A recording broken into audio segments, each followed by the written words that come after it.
What I'd like to do is introduce the moderator for our next panel. Omar Siraj is the founder and CEO of Chestnut Health.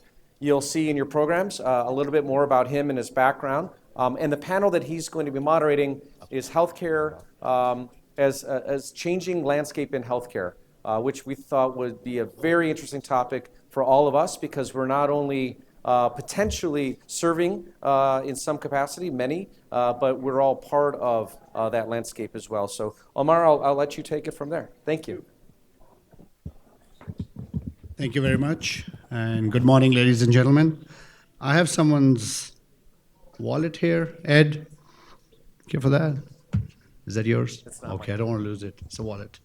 So, we're going to start our healthcare forum today, and I'd like to start by inviting a guest, an auspicious guest, who has tremendously contributed to his community as an entrepreneur, as an alumni of a great school, Notre Dame, and today as a great contributor with great impact by being our platinum sponsor today, Mr. Tracy Graham.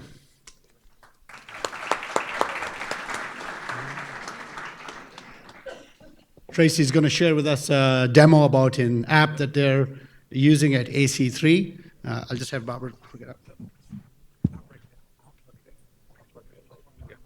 I'm going to talk first. All right. Thank you, guys. I think the first thing I'll say is today Notre Dame is playing USC, and later tonight, and I'm going to get back to South Bend so I can see that game. I did play football for Notre Dame as well, almost 20 years ago, before I was an entrepreneur.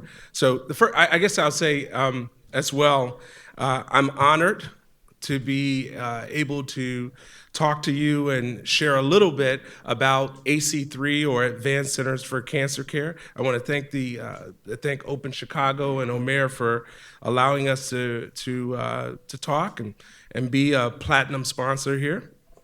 I'm the CEO of a company, Graham Allen Partners, but across our portfolio companies, we have approximately 300 or 400 data scientists, oncologists, radiologists, software programmers, and many other clinical and technology teammates who basically wake up every morning and focus on helping patients. Now, what many of you are probably thinking is software programmers and machine learning guys, data scientists, how do they do that? And so while what we do is really important, I can't tell you how much the last speaker had it dead on. Why you do what you do is even more important. Our people fundamentally believe that the healthcare system is broken, and that data and machine learning and artificial intelligence can help to fix it. So every morning they get up focused on trying to solve that problem.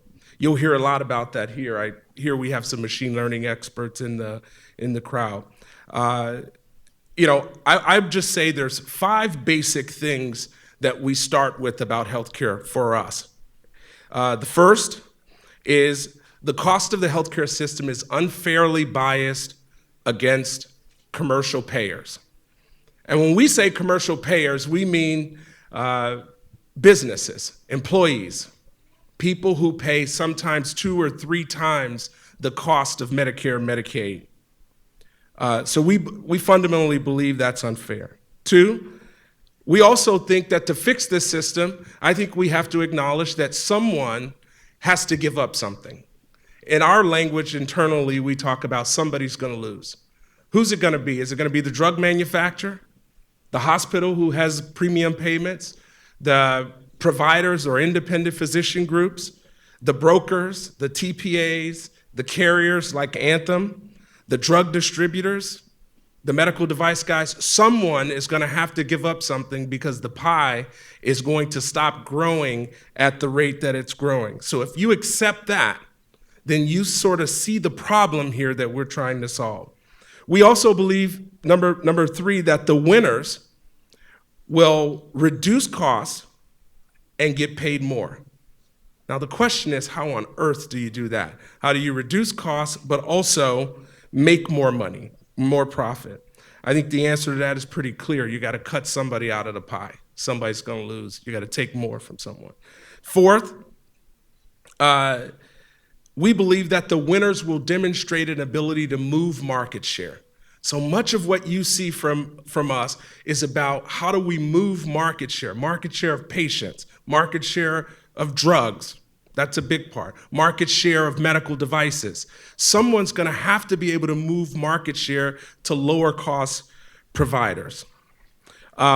And then finally, and I would argue most fundamentally for us, big data and analytics, machine learning, artificial intelligence is going to play a key role in doing it. The transparency to doctors is going to be very, very important. I'd like to take a second here, and I think we're set up to show you a very brief demo of what we do, some of the things that AC3 is working on. We believe the ability to move market share is a game changer in the healthcare system. And when you can move market share at scale, your customer base expands well beyond healthcare providers. Of course, there are physician groups and other hospitals and all of those guys, but we also see opportunity to sell to large drug companies. I think that's a big part of what we do. Investment banks are also big customers as well who are interested in our information. And for me, what's so compelling about what we've developed is that it translates into other key behaviors of companies. It helps providers understand how to manage the referral patterns. I think we have some physicians in here, I read as well. Referral patterns are important. It helps employers change employee behavior and so on. So to that end, I want to do a quick demonstration so that we can move on very quickly.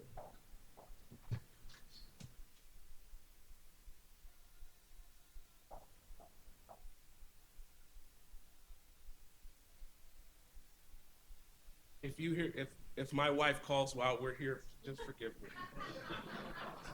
All right. So quick demonstration. As I said, we're a sort of early stage investment company, and we invested in AC3 in partnership with my partner, Dr. Ansari. And what you have here is an app that we have developed. There's tons of machine learning going on behind the scenes for this application. Literally, we are processing daily and in almost real time. A lot of it is batch, but some of it is real time. Billions of rows of data a day, hundreds of millions of transactions every day that go on inside clinics and hospitals all over the country. This is a beta version, and it has sample data from one of our customers. So an example would be, we think it's important that a doctor ultimately is going to have the ability to have information in their hands at the time where they can do something about it. And so I'm going to focus on drugs only. So there's a host of different solutions we have here, but the first one I'm going to click on is what we call Pharma Insights. And this cannot be done in many cases today because people don't have the data machine learning background and all of that in there. So what you see is the cost and margin of drugs. So what's the problem? Today, physicians in oncology produce give drugs without any knowledge of what the financial outcome of that decision is. In many cases, I say, they cure cancer and cause a heart attack because they bankrupt the person that they're curing cancer for. They have no idea of that. So we basically can look at every drug, and the physician will know at the top what you see is the margin. At the bottom, what you see is the cost. One of the most popular drugs in America is a drug called Neulasta. I'll click on that one. It then breaks it down and tells you what the profit margin is, cost per package, year-to-date spend, $7 million. This represents about 7 physicians. 7. Now imagine what that number is over 1,000 or 10,000. There's 11,000 oncologists in America today. We're talking billions of dollars. We break it down by class. This is all the physician is seeing this in his hands his or her hands every day. This information is now available where it hasn't been in most practices. In this case, it gives them all the different drug choices, and then also by margin, what the margin is on each drug and financial outcome for it. I'll move on quickly. And then we have the platform where we send insights, very much like you get a notice that somebody just posted on Twitter. So behind the scenes, we're negotiating billions of dollars in contracts, and we are able to send notices on this platform to physicians all over the world that basically says to drug companies, we have this example says, Keytruda has a 3.5% margin increase. Now, 3.5% of $1 billion is a lot of money. And we're able to move the market on a drug literally in seconds. In seconds, we can send a message and negotiate contracts, and we have with McKesson and Cardinal and some of the other guys. Now, I'm gonna wrap up because I know I only had 10 minutes and we gotta get the panel going, but I just wanted to show you an example of how machine learning and data and putting information in the hands of physicians are gonna fundamentally change how medicine is practiced in the future. Thank you.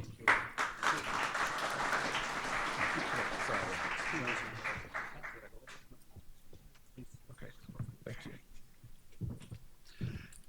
Tracy, thank you very much. I think it was very insightful. I think Tracy could go on this for hours, but it is very shocking, and I think there's a lot to be said about having information, having relevant information, and making educated decisions at all times. I'm going to go ahead and launch our panel formally to request each of our panelists to quickly say hello. Assalamu alaikum. I'm Khan Siddiqui. I'm the co-founder and currently the CTO and the chief medical officer of a company called Higi. I'm a physician by training and engineer by profession. So it's a long story if I go around how I got to there. I think we're going to talk about that later, so I'll pass on. Sure. My name is Sapan Shah. I'm a physician and attorney. I started a company called Flagship Healthcare.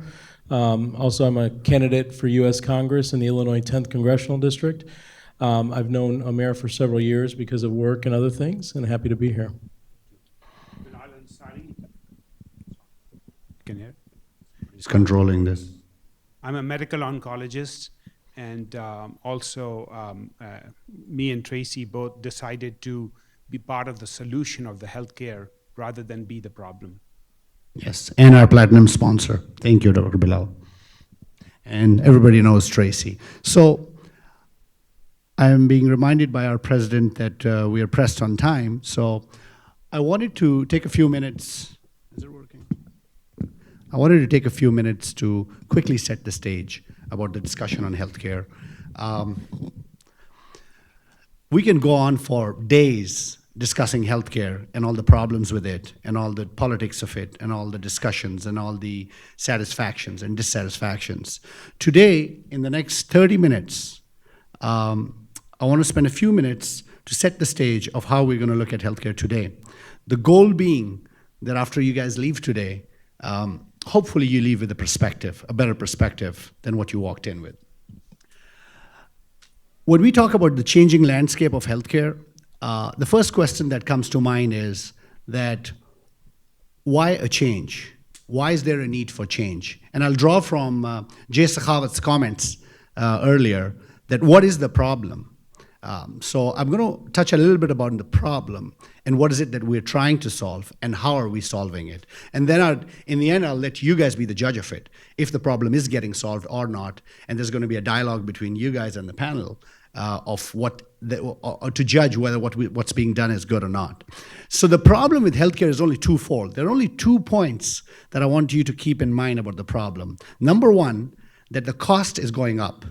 The cost is going up. It's surging perpetually, year after year, at a higher rate than what we can sustain. The national health expenditure number would show you that the healthcare cost is going up at over 5% year after year. for X number of years.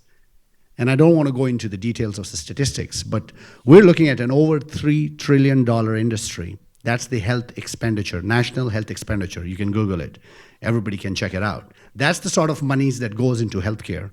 That makes up for over 18% of the GDP. And it's growing, so it's a big portion of the economy, and it's growing at a faster pace than the pace of growth of the economy or the inflation rate. So if nothing is done about it, it's bound to collapse. So that's the first reason why something's being done about it. The second biggest reason is the outcomes. What is it that we're paying for? The idea of healthcare is to be healthy. It's self-explanatory. Are we healthier? Is our population healthier? Is everyone getting the coverage? Are the outcomes of the healthcare interventions getting the outcomes that it should? And are we getting healthier as we're spending more money? The debate is that the outcomes are not being measured properly. And with the child obesity, with the increasing rate of incidence of cancer, heart disease, and so on and so forth, we're not convinced if the population is healthier. So that is at the backdrop of the healthcare discussion. Then comes the Affordable Care Act, where the government intervened in 2011 in an attempt to again target only and only these two variables. At least that was the idea, to reduce the cost and improve the outcomes. And in that spirit, it opened up the doors for a large play of private sector to come in and innovate with the entrepreneurial spirit, with the innovative spirit, with the technological spirit, and come out and see how they could tackle these two problems, lower the cost and improve the outcomes. So today's discussion with our panelists is essentially, you have a group of individuals in front of you where each of these individuals are exemplary in their niche, in their specialty, and they have truly successfully targeted one or the other, or both of the problems, and shown results. And I would request them now kindly to start with Mr. Khan Mohammed to give us a brief story of what is his story. How did he tackle the problem? And what did he do about it? And what is he doing about it? And what's his perspective? And we'll go one by one. So we'll hear 3 or 4 key stories. And then I would like to know your perspective. How do you think the healthcare has turned out? Because it's at the end of the day, it's all about you. We're trying to make the population healthy. So I'd like to know your perspective with your questions from the panel and me. Thank you. Khan? Sure. Thanks, Amir. That's a difficult one to go start with. So let me give you a little bit of background how we got started or what we did. So, before starting Higi, I was at Microsoft running engineering teams in their health solutions group. And one of the problems we immediately identified was, if you go back and look at what impacts outcome of a patient's health, and look at all the research done since the 60s, it talks about social determinants of health, right? So it's things that happen outside of healthcare, right? So genetics contributes to 15% of your outcomes. Practice of medicine, what as physicians we practice, contributes to another 15% of outcomes. But then 60 to 70% of outcomes is what is happening outside in the environment, in the social circle that you live by. But as physicians, we don't see what is happening there, right? So we see data that comes in during care episodes, but we have no idea what is happening between care episodes till the patient comes and tells us. So that really, how do we go solve that problem is where I started with trying to figure out how do I bring this awareness, knowledge of the social determinants that if impacting 70% of the outcomes that we actually do, even though we are judged and with quality-based care, we are the ones who are taking the financial risk, or the plans taking the financial risk on it, but it's what is happening in your community, what are you doing between care episodes, that's what is actually contributing to those outcomes. So as thinking about this stuff, we first realized that we need to be where the patients are, right, or the people are, rather than wait for them to come to us. And then bring this data into the right providers or health plan or payer who actually can take action on that data in real time. So we started with building a network of kiosks, as a self-service screening stations that we put in retail pharmacies, grocery stores, community centers, in corporate offices around the country, and then where patients normally go and interact with it. And then we provide software solutions to help anybody taking risk on a population. Could be a health plan, managed care organization, a health system that is both a payer and a provider, or a self-insured employer, where we help them to reach the population that they're trying to manage and take risk on, know more about those populations through those solutions, and then be able to manage those that are high cost as part of that ability. So we do about 1.3 million screenings a week for those patients. We have over 45 million patients on the platform that are currently managing. So, and some of the large health systems and health plans who are taking risk on populations are our customers around the world. So that's how we are helping reduce costs. The patient doesn't have to come to a doctor or go do everything. And a lot of these basic tests, as well as interaction and awareness, can be happening in the field, in the community where they already are. So essentially, what you're saying is that Khan Mohammed's company, and please correct me at this if I'm wrong, but it has improved the access to care. So more people can access healthcare more readily through the kiosk and the technological innovations, so that their problems are addressed early on before they become more complicated, and the health outcomes go down and the cost goes up. That's absolutely right. Correct. Sapan, please. So our business is, I think, well suited to independent physician practices. We represent independent physician practices, and it goes to kind of my view that there's two fundamental problems in healthcare. And the only thing that matches the size of healthcare's impact on our economy is sort of how convoluted the discourse is about healthcare. Everybody sort of has ideas about fixing it or how bad it is, but those two things never seem to come together. But I think there's two fundamental problems from my perspective. One is that there's probably no other market, certainly not one this large, where the costs of a particular service, who's paying for that service, and who's consuming and selling that service are all unaligned. You know, when we go to a restaurant, we know what the price of our dinner is. We choose to purchase it or we don't. Healthcare is an enormous, enormous expenditure, and we don't have any clarity on what we're buying.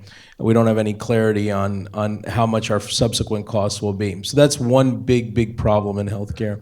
The second big problem in healthcare, I think, and I'm definitely pro-doctor, and I should sort of disclose that, is that I think most of the growth in healthcare expenditures and most of the growth in terms of the way services are being provided today are related to size. They're not related to efficiency or value. And so if we look in Chicagoland or we look across the country, we see mega groups of physicians and mega groups of hospitals forming, and they exert their size and their influence to generate better returns, better payment contracts, other things. But I don't think they can say that they've been more efficient in delivering care than other physician units. Our group represents about 1,000 physicians in private practice. And private practice isn't the end-all, be-all of every healthcare solution, but certainly small group practices where physicians are directly interacting with patients indicates one of the most efficient healthcare delivery structures that we have. Also, they tend to be very good and vested small businesses in all of the communities that they're in, whether in this state or across the country. So certainly politically, I'm pro-competition, I'm pro-doctor, but under those two big headings, this is where our business fits on one side of it. Thank you. Thank you. Bilal? So my journey is a little bit different. I came from a very small town, Matiari, Sindh.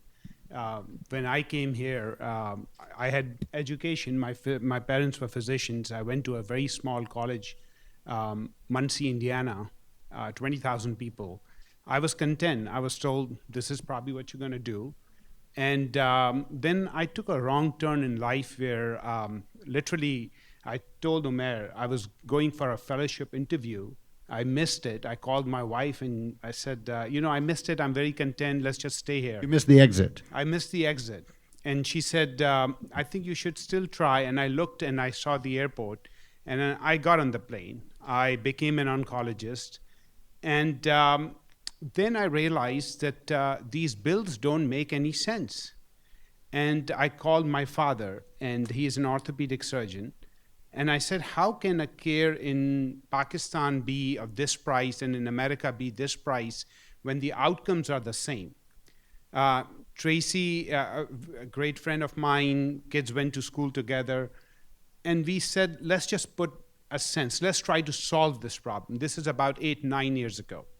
And we started this company, we started the data. And he said, you cannot achieve anything unless you have the right data. You can talk about it. So we got data from Pakistan, we got data from here, and we analyzed, and we realized that the problem was much bigger.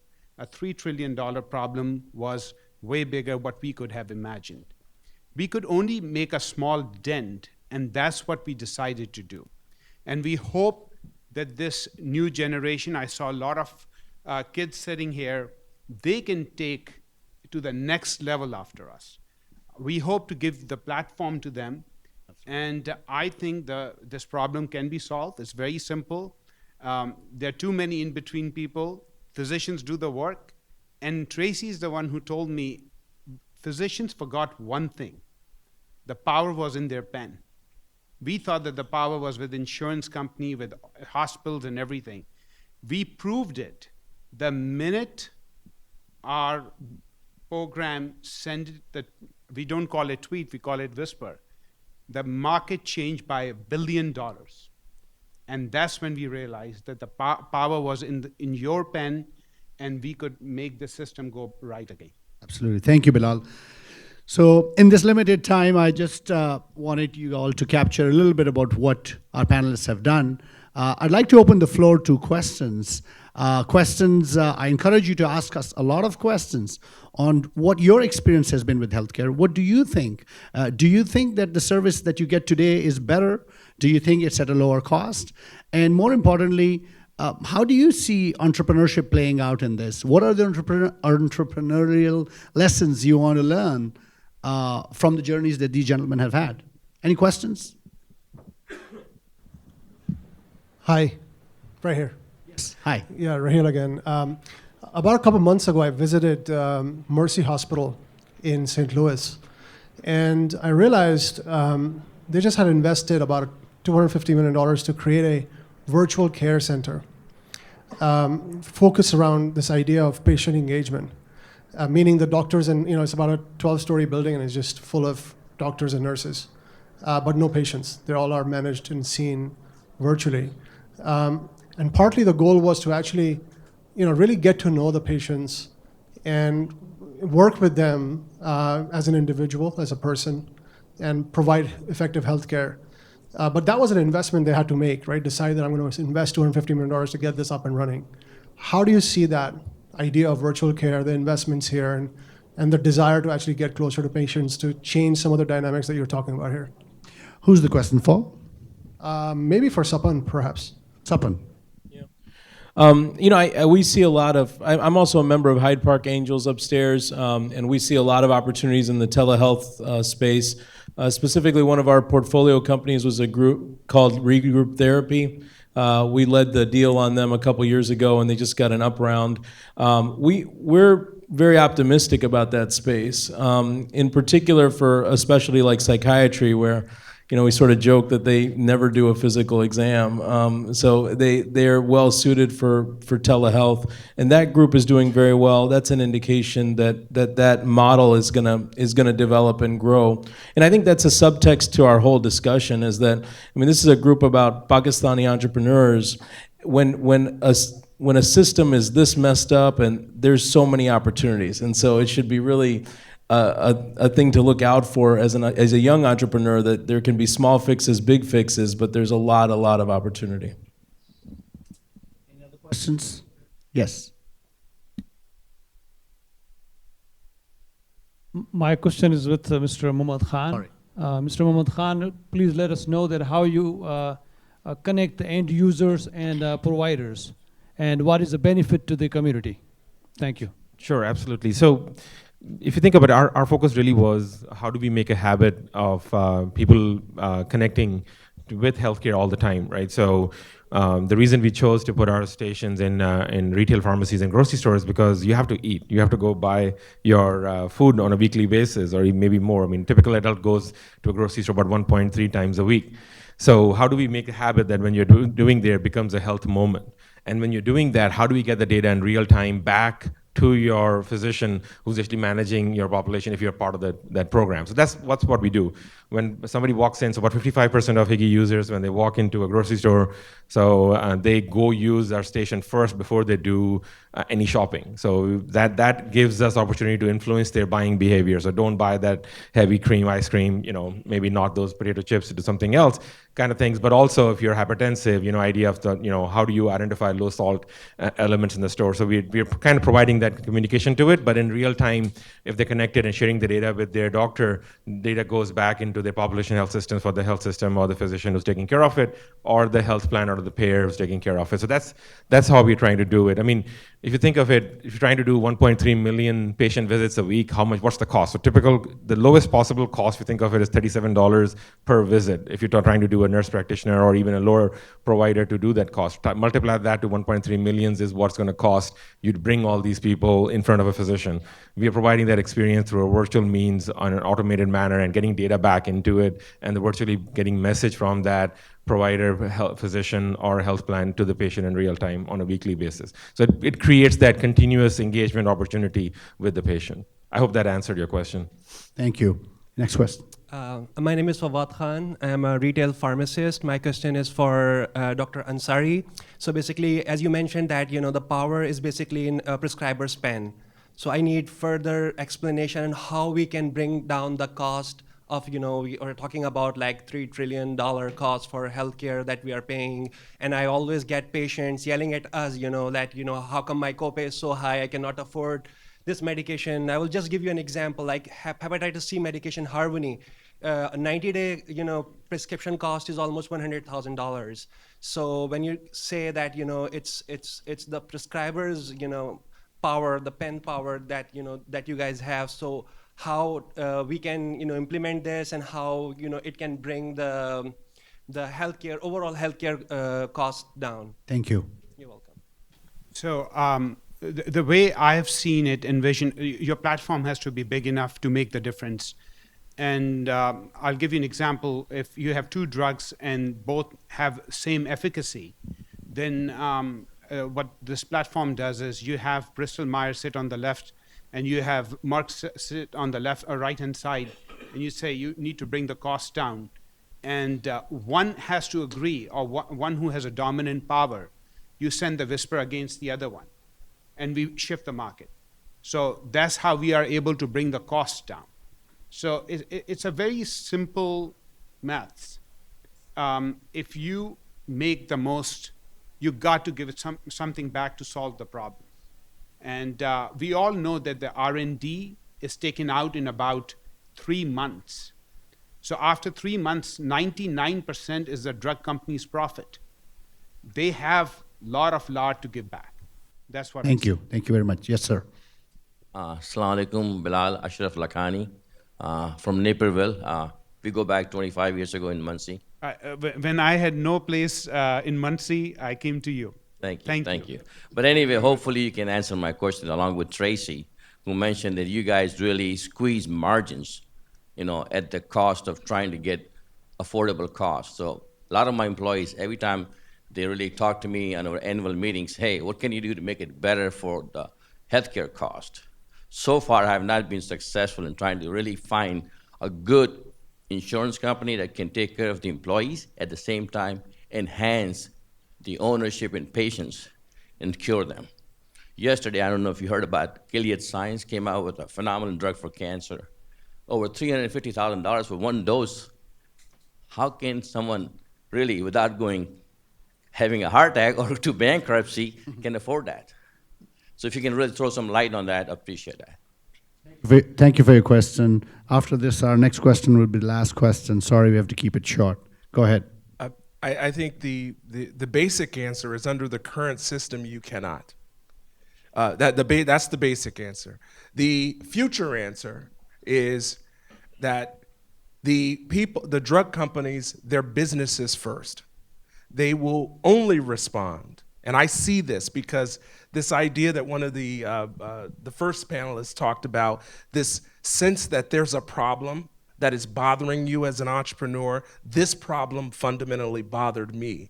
because I was behind the scenes doing the negotiations with the drug companies when they said, you want me to have a higher price. And I said, why would I want you to have a higher price?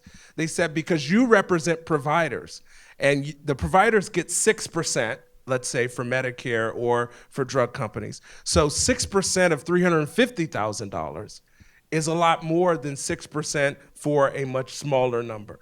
So as long as the incentive for all of the providers, all of the drug manufacturers, is to increase the price, and the people who have the pen have more incentive because they get 6% of a bigger number, that's a bigger number, right?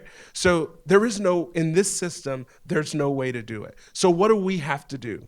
We have to say to one manufacturer over the other, if you keep your price at $350,000 and the efficacy of the drug is the same, we're gonna move $1 billion to the other person, unless you drop your price. And we have seen that happen in real time, where we are able to say, with the push of a button, to 1,000 physicians or a large number of physicians, move to this direction if the efficacy is the same. That's the only answer, is driving it down. They're business people first, not physicians. They're business people. Thank you. Thank you very much, Tracy. Any other questions? We have last one. Kiran, go ahead. What about the price of simple antibiotics? These are pretty old, there's a lot of different. So I often wonder why simple antibiotics cost $30 in the US, while they might be $4 in India. So same qualities. So can these patents run out someday? So the question is, why are antibiotics that have been in the market for so long still overpriced compared to other countries? You have to co-factor some expenses of where we live. But at the same time, the answer is still the same. Biosimilars, whatever you call them, these are the new drugs that are coming out which has a similar efficacy. You've got to have 2 or 3 or 5 people in the room who do provide you the same product and say, who's going to give me the best price? And that's the only solution we see in the current market. Thank you, Bilal. On that note, before we wrap up, I have one question for the panelists, for each one of you. And I think this would be important because healthcare is so complex. We had so much of healthcare to talk about that we didn't get to touch on your journeys as entrepreneurs. What is the single biggest mistake that you have made in your journey that you either regret or seriously learned from? Khan? Biggest mistake. So there's so many mistakes. I'm trying to figure out which one is the biggest one. So I think I'll answer in a way that what Jay also said. Briefly, we don't need to know everything. No, focus on the problem, right? So you cannot lose focus on what the problem you're trying to solve, right? So if and there are a lot of shining objects get thrown at you. Hey, here's $1 million deal, go do this. But if it's not solving the problem you're trying to focus on, it's going to distract you from that stuff. So we have derailed sometimes in that space. In the beginning, it took us longer to get back. Now we've learned the lesson. We try to move faster in this direction, but there's a lot of mistakes we made. Sapan? I would say that working on too many things at the same time. Early on in our business, we had 2 ideas concurrently going, and so we kind of felt like we could run 2 ships at the same time, and we realized that we couldn't. And so we ended up closing one of them and really focusing on one, and luckily my wife was patient with the whole process. So. Thank you. I would say trying to do things that you don't know, that has resulted in some of my failures, and underestimating things that you knew, and getting overwhelmed from the environment that you cannot do. Don't give up. So if you believe that you are on the right track and everybody else doesn't believe in you, still keep moving on. Thank you. Tracy? Very quickly. I think I've been an entrepreneur now for 20 years since my graduation. I've built and sold 3 or 4 companies, and I've learned a lot, and I've had a couple of failures. The lesson is focus.